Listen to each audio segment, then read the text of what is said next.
Louis is settling a lawsuit involving Sheriff Alfred Montgomery. Deputy Jail Chief Tammy Ross sued after she was handcuffed during an incident at the jail.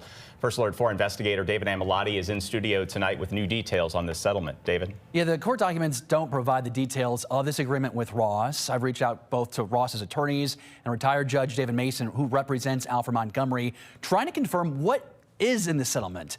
They've yet to respond. What we do know is attorneys expect to finalize this agreement within the next couple of weeks, and this will prevent any more lawsuits surrounding the incident. So here is that video of that incident back in February. First Alert 4 Investigates was the first to show you Tammy Ross getting placed in handcuffs and being relocated. This conflict followed an alleged sexual assault at the CJC involving a now former sheriff's deputy. Months after the incident, Ross filed a lawsuit alleging false imprisonment, battery, and a violation of civil rights.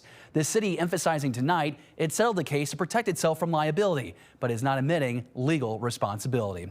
We are still waiting on Judge Steve Omer's ruling in the case between Montgomery and the Attorney General, asking for the sheriff's permanent removal.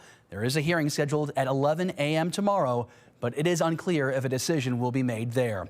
Montgomery also has a federal case regarding Ross's handcuffing. He originally was hit with a misdemeanor, but allegations and charges of witness tampering and retaliation landed him in federal custody in Illinois, where he still remains in this very moment.